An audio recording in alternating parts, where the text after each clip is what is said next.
नमस्कार, मी विशाल परदेशी. या बुलेटिनमध्ये आपलं सगळ्यांचं स्वागत. या बुलेटिनमध्ये आपण सुरुवात करूयात एका धक्कादायक बातमीने. डॉक्टरच बोगस आहे. हो, हे खरं आहे.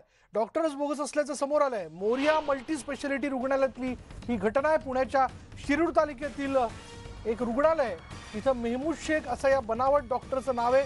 पोलिसांनी बोगस डॉक्टरला आता ताब्यात घेतलंय. बोलूयात आमचे प्रतिनिधी रायचंद शिंदे आता एक क्षणाला आपल्या बरोबर आहेत. रायचंद, हा बोगस डॉक्टर कोण आहे? किती दिवसापासून तो या हॉस्पिटलमध्ये काम करत होता? बरोबर विशाल, आपल्याला माहिती आहे राज्यात कोरोनाच्या रिलेटेड अनेक गोष्टी घडत असताना हा एक प्रकार उघड झालेला आहे. मेहमूद शेख असं या बनावट डॉक्टरचं नाव आहे आणि महेश पाटील असं नाव सांगून तो हे हॉस्पिटल चालवत होता. येथीलच एक स्थानिक डॉक्टरांच्या मदतीने हे सगळं हॉस्पिटल चालवत होता. पण आर्थिक देवाणघेवाणीवरून या दोघांमध्ये फिसकटलं आणि संबंधित जी डॉक्टर होती महिला ती सोडून गेली. तरी सुद्धा मागच्या 6 महिन्यापासून हा डॉक्टर हे हॉस्पिटल चालवत होता. विशेष म्हणजे कोरोनाचे आजच्या डेटला 22 पेशंट या ठिकाणी होते आणि आज सकाळीच एक कोरोनाचा एक पेशंट या ठिकाणी मृत झाला. त्यानंतर ही सगळी गोष्ट लक्षात आलेली आहे आणि आज दुपारी ज्यावेळेस पेशंटचे नातेवाईक आणि या ठिकाणी काय असेल नागरिकांनी डॉक्टरची धुलाई केली. दरम्यानच्या काळामध्ये पुणे ग्रामीणच्या जी शाखा होती पोलिसांची त्यांनाही पाचारण करण्यात आलं आणि आता गुन्हा दाखल करण्याचं काम सुरू आहे. थोड्याच वेळात आपल्याला नेमकं कळणार आहे. अजून काही बारकावे याच्यामध्ये आहेत.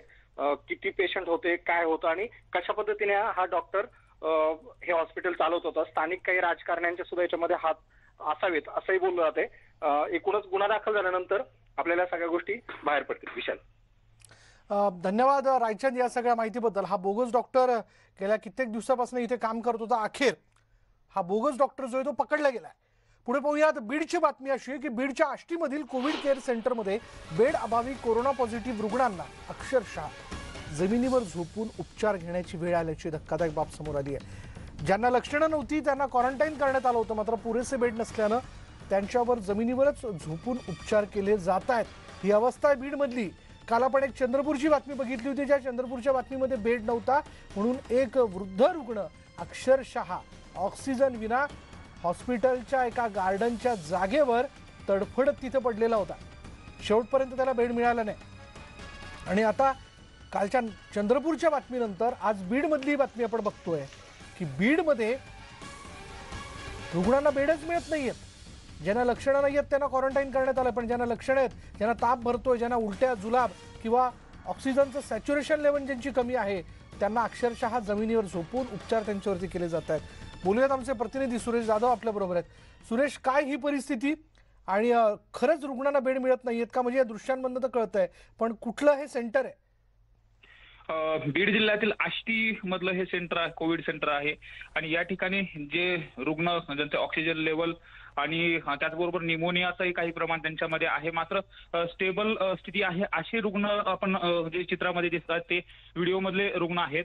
आणि विशेष म्हणजे या बाबतीत जिल्हा आरोग्य यंत्रणेला विचारलं असता आमच्याकडे बेड उपलब्ध आहेत, अशा पद्धतीची परिस्थिती नाही असं सांगितलं. मात्र सत्य परिस्थिती त्या ठिकाणची ही आहे की जे रुग्णांची संख्या आहे झपाट्याने वाढते. काल बीड जिल्ह्यामध्ये 1062 नव्याने रुग्ण आढळून आले होते आणि ऍक्टिव्ह रुग्णांची संख्या ही जिल्ह्यातली 6000च्या वरती गेलेली आहे. आणि जिल्हा आरोग्य यंत्रणेकडून जे सांगण्यात आलेले त्यांच्याकडे म्हणजे आढावा घेतल्यानंतर जे बेडची संख्या आहे ती जवळपास 4000च्या आसपास बेडची संख्या आहे आणि खासगी रुग्णालय असे एकत्रित मिळून बेडची जी संख्या आहे ती 5000पर्यंत जाते. मात्र ऍक्टिव्ह रुग्णांची संख्या जास्त असल्या कारणानं त्यात काही म्हणजे होम आयसोलेशनची सुद्धा काही न परवानगी दिलेली आहे. मात्र अशी असताना सुद्धा जिल्ह्यामध्ये जी वाढती रुग्णसंख्या आहे त्यामुळे कुठेतरी आरोग्य यंत्रणा ही कोलमडलेलं चित्र पाहायला मिळते.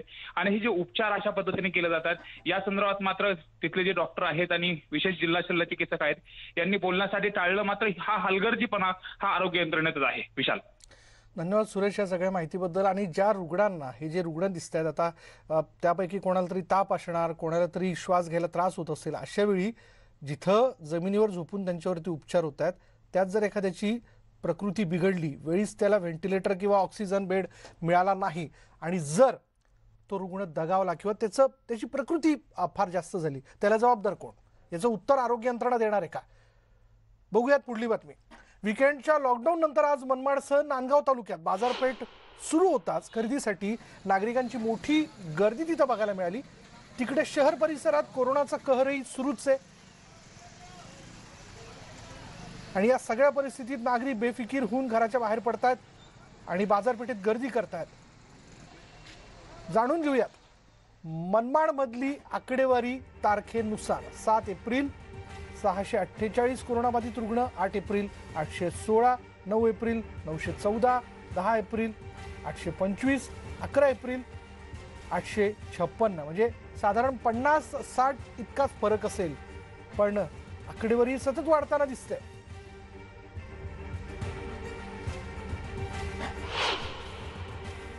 शनिवार रविवारच्या वीकेंड लॉकडाऊन नंतर आज सोमवारी बाजारपेठ सुरू होताच खरेदी करण्यासाठी नागरिकांनी मोठ्या प्रमाणात बाजारपेठेत गर्दी केलेली आहे. भाजीपाला मार्केट असो, किराणा दुकान असो किंवा इतर वस्तूच्या दुकानं असो, सर्व ठिकाणी नागरिकांची मोठ्या प्रमाणात गर्दी झाल्याचे चित्र आहे. दुसरीकडे मनमाड शहर परिसरात कोरोनाचा थैमान सुरूच आहे. गेल्या 1 महिन्यात 184 लोकांचा मृत्यू झाल्याची नोंद स्मशानभूमी व विविध कब्रस्तानमध्ये आढळून आली आहे. तिकडे आज जो अहवाल आलेला 101 नागरिक रुग्णांचा, त्याच्यात 3 लहान बालकांचाही समावेश आहे. 3 बालकांचा जो रिपोर्ट आहे तो पॉझिटिव्ह आलेला आहे. 1 वर्ष, 5 वर्ष आणि 7 वर्ष मुलाचा त्यात समावेश आहे. आता वयोवृद्ध तरुणापाठोपाठ लहान मुलं देखील कोरोनाच्या विळख्यात सापडू लागलेले आहे. असे असताना देखील, चित्रविदारक असताना देखील नागरिक मात्र काही बोध घ्यायला तयार नाही आहे. आजही नागरिक मोठ्या प्रमाणात बाजारपेठेत गर्दी करत आहे. सोशल डिस्टन्सचं पालन करीत नाही आहे. शासनाच्या नियमांचं पालन करत नसल्यामुळे कोरोना जो आहे आटोक्यात येण्याच्या ऐवजी वाढत चाललेला आहे. त्याच्यामुळे जर नागरिकांनी सूचनांचं पालन नाही केलं तर कोरोना आणखी अनेक लोकांचा बळी घेतल्याशिवाय राहणार नाही. त्याच्यामुळे नागरिकांनी आता शासनाच्या सूचनांचा काटेकोरपणे पालन करण्याची नितांत गरज आहे. बब्बू शेख, न्यूज 18 लोकमत, मनमाड. यानंतर भुसावळमधली परिस्थिती जाणून घेऊयात. अत्यावश्यक सेवा सोडून इतर आस्थापना बंद ठेवण्याचे आदेश जिल्हाधिकाऱ्यांनी भुसावळमध्ये दिलेले आहेत आणि हे आदेश दिलेले असतानाही भुसावळमधील काही दुकानदार गुपचूप सामानाची विक्री करत असल्याचं दिसून आलं. दरम्यान हा प्रकार लक्षात आल्यानंतर पोलिसांनी त्यावर कारवाई करत दुकान मालकांना दंड ठोठावलाय. भुसावळमधली प्रत्येक दिवसाची आकडेवारी आपण जाणून घेऊयात. 7 एप्रिल 1141 कोरोनाबाधित रुग्ण, 8 एप्रिल 1190, 9 एप्रिल 1167, 10 एप्रिल 1185, 11 एप्रिल 1167.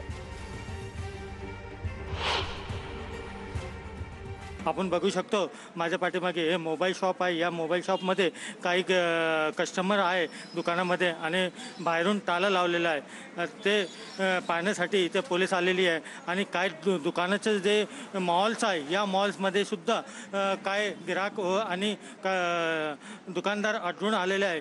या दुकानदारावरतीही पोलीसतर्फे कारवाई करण्यात आलेली आहे आणि नगरपालिका यांनी 5,000 रुपयाचा दंड दिलेला आहे. तसेच आज तुम्ही दुकानं उघडू नका असं पोलिसांनी त्यांना म्हटलेलं आहे. जर तुम्ही दुकान उघडताना दिसले तर तुमच्यावरती दंडनात्मक कारवाई करण्यात येईल आणि 1 वर्षासाठी दुकान सील करण्यात येईल असं बाजारपेठचे PI चांडक साहेब यांनी सांगितलेलं आहे. इम्तियाज अहमद, न्यूज 18 लोकमत, भुसावळ. वीकेंडच्या लॉकडाऊन नंतर आज मनमाडला बाजारपेठ सुरू होताच खरेदीसाठी नागरिकांनी मोठ्या प्रमाणात गर्दी केली. तिकडे कोरोनाचाही कहर सुरूच आहे, मात्र तरीही लोकांनी खरेदीसाठी केलेल्या गर्दीमुळे लोकांना कोरोनाच्या नियमांचा विसर पडल्याचं दिसून आलं. या सर्व परिस्थितीचा आढावा घेतलाय आमचे प्रतिनिधी बब्बू शेख यांनी.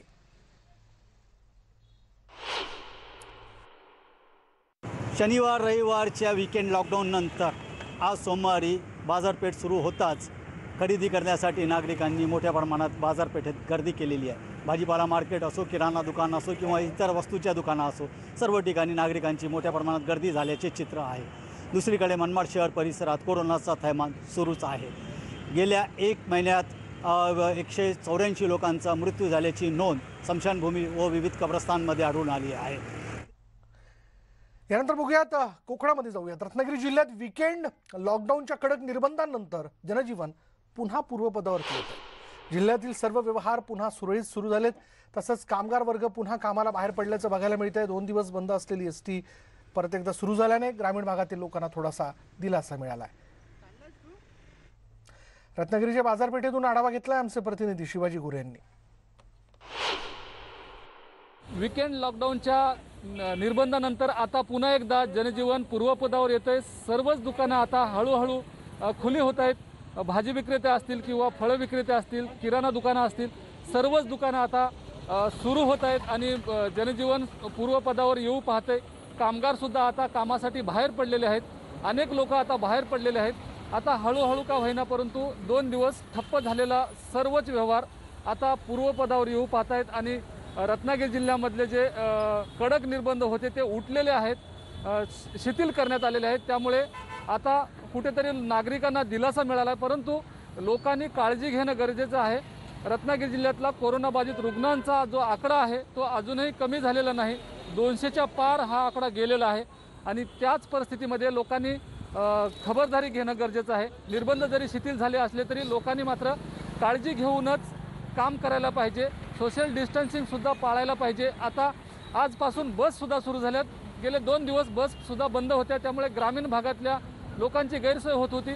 अनेक लोक शहरामध्ये येत नव्हते परंतु आज बस सुरू झाल्यामुळे ग्रामीण भागातली जनतासुद्धा आलेली आहे.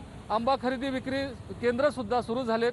त्यामुळे सर्वच शेतकऱ्यांना सुद्धा दिलासा मिळालेला आहे, लोकांना दिलासा मिळाला आहे. परंतु जे निर्बंध आहेत ते शिथिल जरी झाले असले तरी काळजी घेणं मात्र गरजेचं आहे. शिवाजी गोरे, न्यूज 18 लोकमत, दापोली, रत्नागिरी. बुलढाणा जिल्ह्यात कोरोनाचा प्रसार हा झपाट्याने होत असताना आज जिल्ह्यात दिलासादायक कोरोनाची आकडेवारी आलेली आहे. जिल्ह्यात तब्बल 341 कोरोना रुग्ण आढळले असून दुर्दैवाने 4 जणांचा बळी गेला. एकीकडे शासन आपल्या परीने कोरोनाला आटोक्यात आणण्याचे प्रयत्न करत असलं तरी त्या प्रयत्नाला जिल्हावासी प्रतिसाद म्हणजे सध्या तरी देत आहेत. बुलढाण्यातल्या आकडेवारी आपण जाणून घेऊयात. लक्षात घेतली तर 7 एप्रिल 879, 8 एप्रिल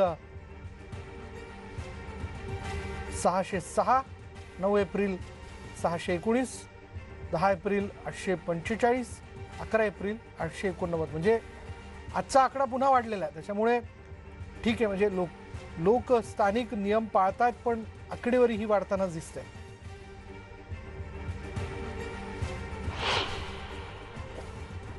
बुलढाणा जिल्ह्यामध्ये शनिवार आणि रविवार 2 दिवसाचा जो विकेड लॉकडाऊन होता त्याचा परिणाम या ठिकाणी जाणवलेला आहे. कारण की आज जर आपण बघितलं तर 24 तासामध्ये 341 एवढ्या कोरोना रुग्णांची नोंद ही बुलढाणा जिल्ह्यामध्ये झालेली आहे. मागच्या काही दिवसाची जर का आपण तुलना केली तर दर दिवसाला 500च्या वरच कोरोना रुग्णांची संख्या ही या ठिकाणी झपाट्यानं वाढत होती. परंतु आज जो निकाल हाती आलेला आहे त्यामध्ये 341 लोकांचा जो कोरोना पॉझिटिव्हचा रिपोर्ट जो आहे तो अहवाल या ठिकाणी आता समोर आलेला आहे. परंतु जर का आपण बघितलं तर 24 तासामध्ये 4 लोकांचा कोरोना या आजारानं दुर्दैवी मृत्यू झालेला आहे. शनिवार आणि रविवार या 2 दिवसाचा विकेड जो लॉकडाऊन होता तो अतिशय कडक बुलढाणा जिल्ह्यातील जिल्हावासियांनी पाळल्यामुळे या ठिकाणी आता रुग्णसंख्येमध्ये घट झालेली असल्याचं आपल्याला पाहावयास मिळालेला आहे. जर का अशाच प्रकारे नागरिकांनी मी जबाबदार स्वतःला समजून अशाच प्रकारे जर का शासनाने आखून दिलेल्या नियमाचं काटेकोरपणे जर का पालन केलं तर आणखीही बुलढाणा जिल्ह्यामध्ये कोरोनाची रुग्णांची संख्या जी आहे ती आणखी कमी या ठिकाणी होऊ शकते. आणि त्याचबरोबर जर का आपण बघितलं तर बुलढाणा जिल्ह्यामध्ये 341 एवढे कोरोनाचे रुग्ण आढळले असल्यामुळं जिल्हावासियांसाठी एक दिलासादायक बातमी या ठिकाणी म्हणावी लागेल. अशाच प्रकारे आता नागरिकांनी स्वतःच्या सुरक्षेसंदर्भात प्रत्येक शासनाने दिलेल्या नियमाचं पालन करणं अतिशय गरजेचं झालं आहे. राहुल खंडारे, न्यूज 18 लोकमत, बुलढाणा. यानंतर वेळ झाली का ब्रेकची. ब्रेक घेऊयात. पहा फक्त न्यूज 18 लोकमत.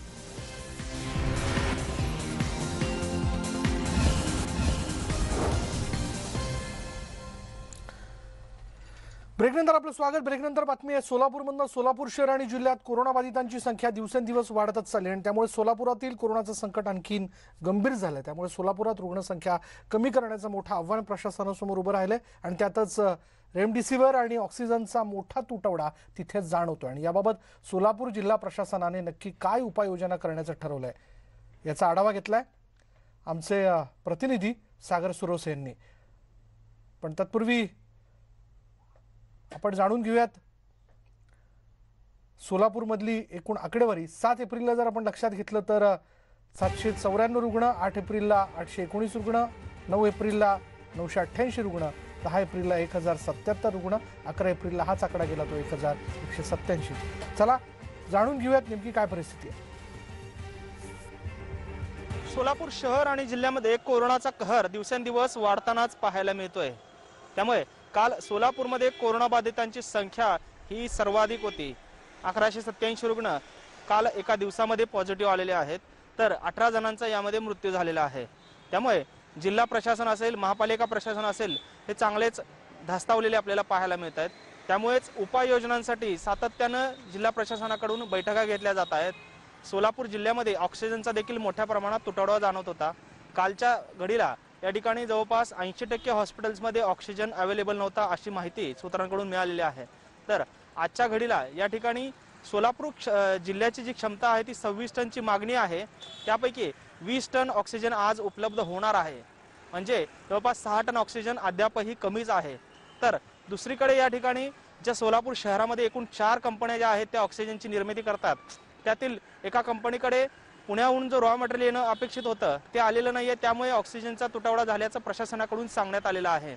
तर दुसरीकडे सोलापूर शहरामध्ये हॉस्पिटल्सचे जे बेड्स आहेत त्यामध्ये व्हेंटिलेटर्स आणि ICU बेड्स जे आहेत, त्याचबरोबर ऑक्सिजनचे याचा मोठ्या प्रमाणात तुटवडा आहे। केवळ 6 ते 7 बेड्सच ऑक्सिजनचे या ठिकाणी शिल्लक आहेत, तर व्हेंटिलेटरचा मोठ्या प्रमाणात बेड्सचा तुटवडा या ठिकाणी आहे। जिल्हा प्रशासनाकडून याबाबतची देखील माहिती देण्यात आलेली आहे आणि नव्याने काही हॉस्पिटल्स जे आहेत, कोविड सेंटर्स जे आहेत ते उभारण्याचं काम सुरू आहे। काही आणखी हॉस्पिटल जे आहेत ते अधिग्रहित केले जात आहेत। असं एकंदरीत चित्र सोलापूर शहर आणि जिल्ह्यामध्ये पाहायला मिळत आहे। दुसरीकडे सोलापूर शहरामधले जे वेगवेगळ्या लसीकरण केंद्र आहेत त्या ठिकाणी देखील लसीकरण थांबलेलं आहे, कारण लसींचा जो साठा आहे तो या ठिकाणी कमी आहे। असं एकंदरीत चित्र सोलापूर जिल्ह्यामध्ये पाहायला मिळत आहे। त्यामुळे येत्या काळामध्ये ही संख्या जर दिवसेंदिवस वाढली तर मात्र ऑक्सिजन विना किंवा बेड्स विना अनेक रुग्ण दगावण्याची शक्यता नाकारता येत नाहीये। त्यामुळे जिल्हा प्रशासन युद्धपातळीवर कामाला लागलेलं असलं तरी जी क्षमता वाढवणं अपेक्षित आहे ती मात्र कुठे होताना दिसत नाहीये। त्यामुळे जिल्हा प्रशासनाने तात्काळ या गोष्टींची दक्षता घेऊन लवकरात लवकर या यंत्रणा उभं करणं गरजेचं आहे। व्हिडिओ जर्नलिस्ट अनिल कांबळेसह सागर सुरवसे, न्यूज 18 लोकमत, सोलापूर। पुढे पाहूया बातमी अहमदनगरमधून। अहमदनगर जिल्ह्यात गेल्या काही दिवसांपासून कोरोनाबाधितांचा आकडा मोठ्या प्रमाणात वाढतोय। आजही जिल्ह्यातील 1998 जणांना कोरोनाची बाधा झाली आहे। दिवसेंदिवस संकट वाढत चाललेलं असून जिल्ह्यात उपचारांसाठी बेडही मिळत नाही। अहमदनगर जिल्ह्यातील एकूणच जर परिस्थिती आपण लक्षात घेतली तर ती धक्कादायक आहे, पण त्यातली आकडेवारी देखील जाणून घेणं फार महत्त्वाचं आहे। ती आकडेवारी जी आहे ती ग्राफिक्सच्या माध्यमातून आपण जाणून घेऊयात। यात जर आपण पाहिलं तर 7 एप्रिलला 1652, 8 एप्रिलला 2233, 9 एप्रिलला 2022, 10 एप्रिलला 2210, 11 एप्रिलला हीच आकडेवारी गेली की 2414 वर।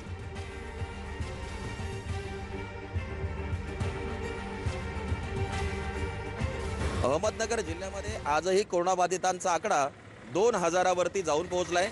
गेल्या काही दिवसापासून अहमदनगर जिल्ह्यामध्ये कोरोनाबाधितांचा आकडा 2000च्या पार जात होता, त्यामध्ये काहीशी घट आज झालेली बघायला मिळते। आज जिल्ह्यातल्या 1998 जणांना कोरोनाची बाधा झाली आहे, ज्यामध्ये अहमदनगर शहर असेल, कर्जत असेल, पारनेर असेल, पाथर्डी असेल, श्रीरामपूर असेल, या तालुक्यांमध्ये मोठी रुग्णवाढ होताना दिसते आहे। अनेकांना जिल्ह्यामध्ये उपचारासाठी बेड मिळत नाहीये। एका रुग्णाला तर नगरमध्ये बेड न मिळाल्यानं सिव्हिल हॉस्पिटल समोरच आपल्या गाडीमध्ये जीव गमवावा लागला। हीच परिस्थिती जिल्ह्यामध्ये सर्वत्र बघायला मिळते आहे। कुठेही उपचारासाठी बेड शिल्लक नाहीये, रेमडेसिवीर इंजेक्शन मिळत नाहीये।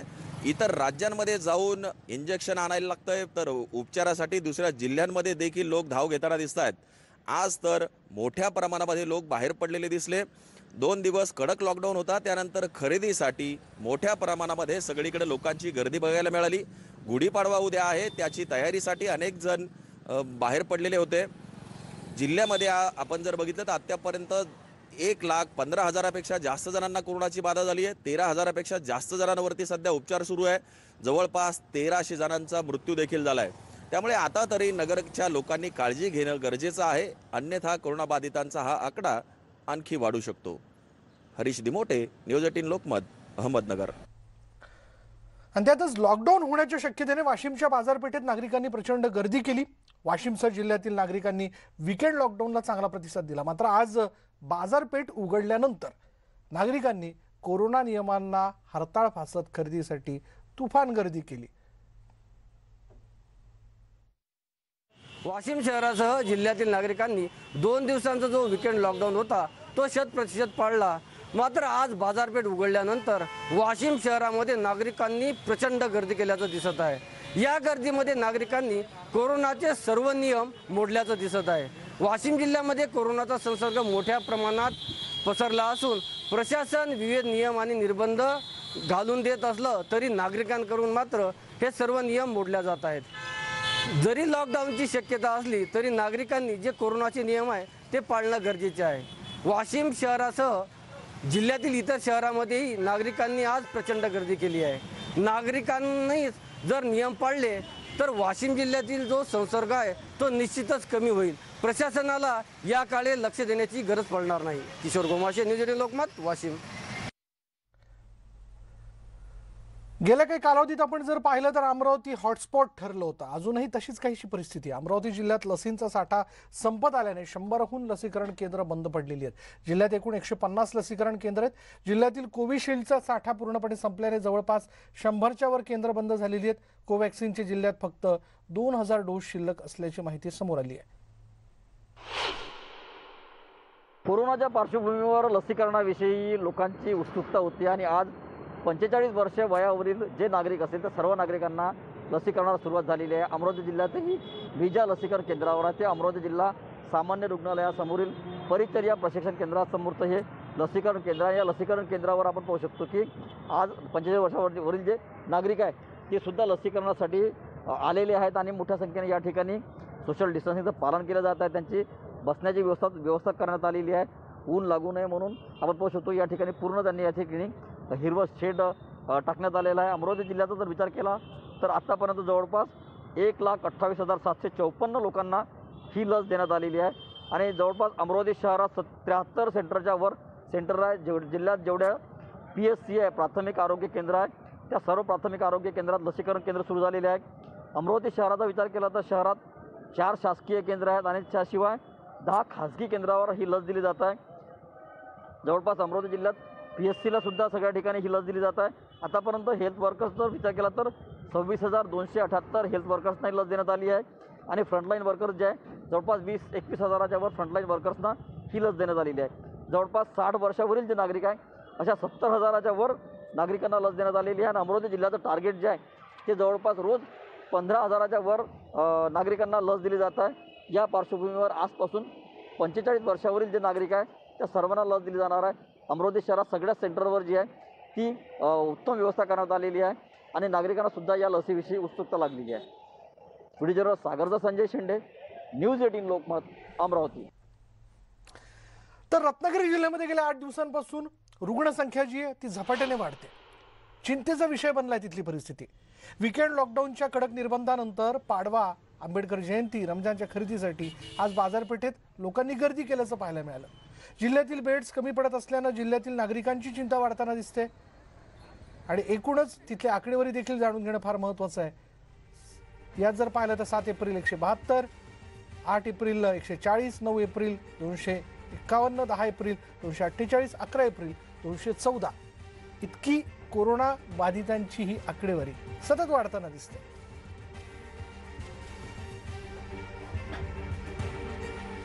दोन दिवसाच्या लॉकडाऊन नंतर शहरामध्ये पुन्हा एकदा गर्दी आपल्याला पाहायला मिळते। ग्रामीण भागातले लोक बाजारपेठेमध्ये खरेदीसाठी दाखल झालेत। अत्यावश्यक सेवा वगळता सर्व दुकानं आता बंद आहेत, परंतु असं असलं तरी अत्यावश्यक सेवेच्या नावाखाली अनेक लोक बाहेर पडलेत। तोंडाला मास्कसुद्धा नाही, सोशल डिस्टन्सिंगचा सुद्धा फजा उडालेला आहे। काही दिवसावरतीच पाडवा आणि रमजान आल्यामुळे बाजारामध्ये आता खरेदीसाठी हिंदू मुस्लिम बांधव मोठ्या प्रमाणामध्ये बाजारात उतरलेत। 2 दिवस कडक निर्बंध होते आणि आज कुठेतरी निर्बंध शिथिल झालेत आणि आजच्या दिवशी मात्र लोकांनी एकच गर्दी केलेली आहे। अशा प्रकारची जर का गर्दी बाजारामध्ये झाली तर कोरोनाचा स्प्रेड व्हायला वेळ लागणार नाही। एकीकडे रत्नागिरी जिल्ह्यामध्ये कोरोनाबाधित रुग्णांच्या संख्येत दिवसेंदिवस वाढ होते आणि लोक मात्र बेफिकीरपणे अशा पद्धतीनं वागतायत। तोंडाला अनेकांच्या मास्क नाही, अनेक लोक सोशल डिस्टन्स पाळत नाहीत। शासनाने काही नियम घालून दिलेत त्या नियमाचं पालन करणं गरजेचं आहे। अत्यावश्यक सेवा वगळता सर्वच दुकानं 30 तारखेपर्यंत बंद ठेवण्याचे निर्देश शासनाने दिलेले आहेत। काही दुकानं बंद आहेत, परंतु अत्यावश्यक सेवेमध्ये जे मोडणारे फळं आहेत, भाजी, किराणा, मटन मार्केट, चिकन मार्केट असे काही लोकांनी दुकानं उघडलेले आहेत। त्या ठिकाणी खरेदी करण्यासाठी लोक बाजारामध्ये दाखल झालेत, परंतु बाजारामध्ये ही आजची उसळलेली गर्दी चिंतेची बाब बनली आहे. शिवाजी गोरे, न्यूज 18 लोकमत, दापोली, रत्नागिरी. यानंतर वेळ झाली का ब्रेकची. ब्रेक घेऊयात. पहा फक्त न्यूज 18 लोकमत.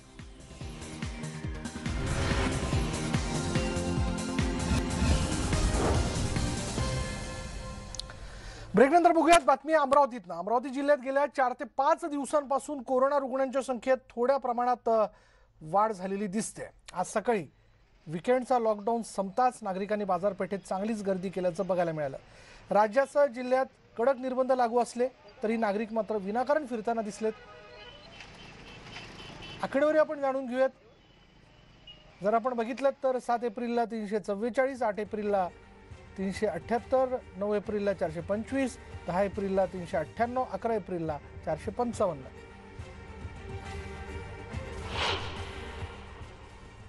राज्यात कोरोना रुग्णांच्या संख्येत वाढ होत असल्याने राज्यभर कडक निर्बंध लागू केलेले आहेत आणि त्याच पार्श्वभूमीवर आठवड्यात वीकेंड लॉकडाऊनचं सुद्धा आयोजन केलेलं आहे. अमरावती जिल्ह्यात सुद्धा वीकेंड लॉकडाऊन लागण्यात आला होता.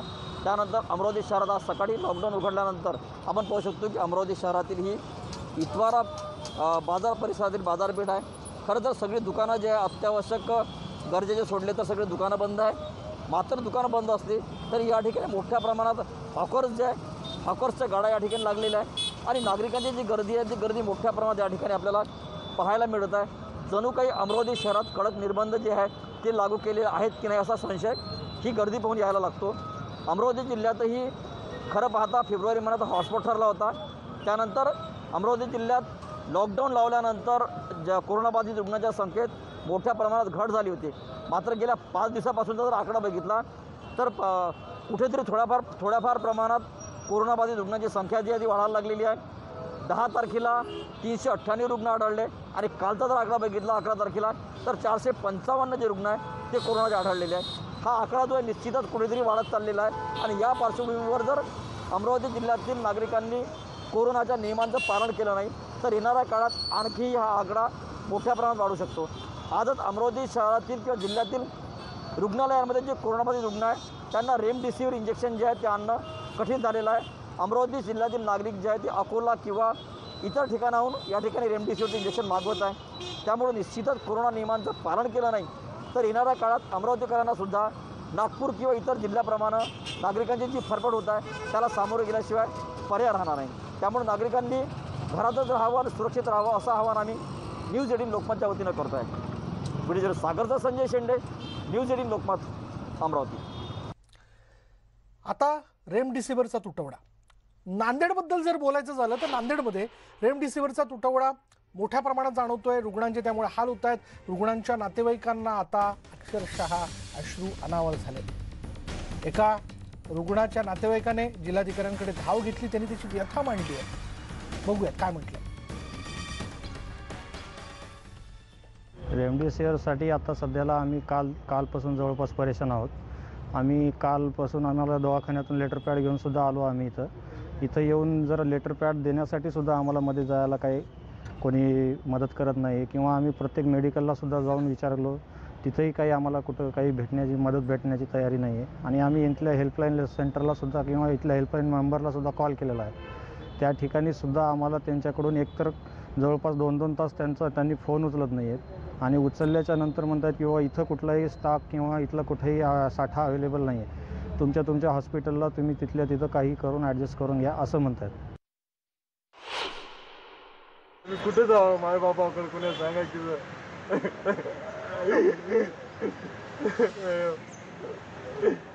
डॉक्टर साहेब म्हणतात ॲडमिट पण करून घेत नाही तर इंजेक्शन कुठून बी आणा. ॲडमिट करून काकलूत किलाने घेतले साहेबांना वर की ना आम्हाला इंजेक्शन नाहीत म्हणले आमच्या दवाखान्यामध्ये.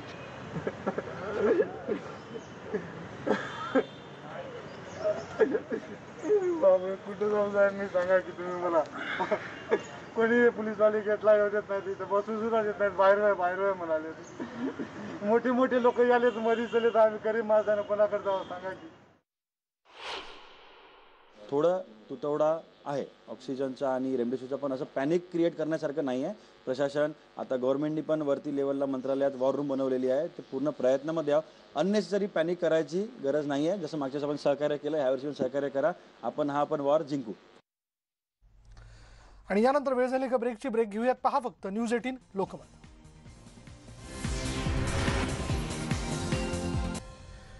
आणि ब्रेक नंतर एक ब्रेकिंग न्यूज अशी आहे की सीबीआयने अनिल देशमुखांना समन्स बजावलंय. 14 एप्रिलला त्यांना चौकशीसाठी बोलवण्यात आलंय.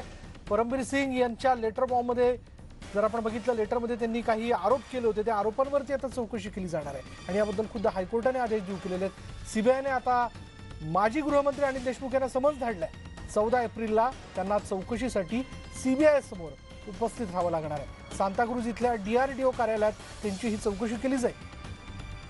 बोलूयात आमचे प्रतिनिधी अजित मांढरे आपल्या बरोबर आहेत. अजित, काय माहिती?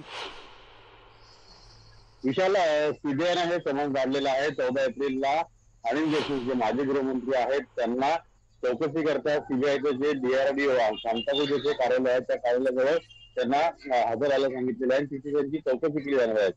आपल्याला माहिती की ज्यावेळी मुंबई उच्च न्यायालयाने आदेश दिले होते, या आदेशानंतर सीबीआयने हा तपास सुरू केला होता. या अनुषंगी आतापर्यंत सीबीआयने तक्रारदार परमबीर सिंग, या पद्धतीने जयश्री पाटील, त्यानंतर याच्यामध्ये ज्यांच्या संस्था आहे ते सचिन वाजे, राजीव भुजबळ, त्यानंतर संजय पाटील आणि महेश शेट्टी हॉटेल व्यावसायिक आहे, या लोकांची चौकशी केली होती. त्याच पद्धतीनं काल सीबीआयनं जे आहे ते अनिल देशमुख यांचे 2 PA जे होते त्यांची 8 तास चौकशी केली होती आणि त्या अनुषंगी आता अनिल देशमुख यांची देखील चौकशी केली जाणार आहे. हे स्पष्ट झालेलं आहे. त्यांना समन्स धाडलेला आहे आणि 14 एप्रिलला त्यांची चौकशी होणार आहे. विशाल, या चौकशीमध्ये अर्थात जे आरोप या लेटरमधून करण्यात आलेले आहेत ते मुद्दे प्रामुख्याने या ठिकाणी चौकशीला समोर असतील का? नक्कीच. जो परमबीर सिंग यांनी आरोप केलेला आहे, त्यांनी एक पत्र लिहिलं होतं. त्या पत्रानंतर जयश्री पाटील नावाच्या एका वकिलांनी मलबार पोलिसांनी तक्रार दाखल केली होती. त्यामध्ये विविध पद्धतीचे जे आरोप केले होते. एका पदसिद्ध अधिकारी जे आहे म्हणजे IPS अधिकारी परमबीर सिंग यांनी तक्रार केली होती. त्यामुळे या तक्रारीमध्ये बहुतांश तथ्य असू शकतं अशा पद्धतीची तक्रार आहे आणि या तक्रारीच्या अनुषंगी मलबार पोलिसांमध्ये तक्रार करण्यात आली होती. पुढे जाऊन मग मुंबई उच्च न्यायालयामध्ये या सगळ्या प्रकरणाची याचिका दाखल करण्यात आली होती. त्या याचिकेवरती मुंबई उच्च न्यायालयाने सुनावणी घेतली होती. त्यानंतर सुप्रीम कोर्टात त्या ठिकाणी गेले होते. अनिल देशमुख तिसऱ्या देखील त्यांना दिलासा मिळाला नाहीये. त्यामुळे हायकोर्टाच्या आदेशानुसार ही चौकशी होती आणि या चौकशीमध्ये परमबीर सिंग यांनी जे आरोप केलेले आहेत की संजय पाटील असतील, ACP असतील, सचिन वाजे असतील, यांना वारंवार विचारलं जायचं किंवा यांना पत्रामध्ये परमबीर सिंग यांनी म्हटलं त्यानुसार की यांच्याकडून 100 कोटीची वसुली करण्यासाठी जवळपास 1750 बार ते 20 त्यांना बार, हुक्का पार्लर असे विविध आस्थापना जे आहेत त्यांची लिस्ट दिली गेली होती आणि त्यानुसार ही वसुली सुरू होती. या सगळ्या पार्श्वभूमीवरती हे जे मुद्दे आहेत परमबीर सिंग यांनी जे आरोप केलेले आहेत त्याच मुद्द्यांवरती ही चौकशी होईल. या सगळ्या मुद्द्यांना घेऊन ही चौकशी केली जाईल. DRDO गेस्ट हाऊस मध्ये या चौकशीला माजी गृहमंत्री अनिल देशमुखांना सामोरं जावं लागणार आहे 15 तारखेला. बघूयात या चौकशीत नेमकं काय घडतंय. या सगळ्या महत्त्वाच्या घडामोडीनंतर या बुलेटिनमध्ये तेच थांबणार आहोत. पहा फक्त न्यूज 18 लोकमत.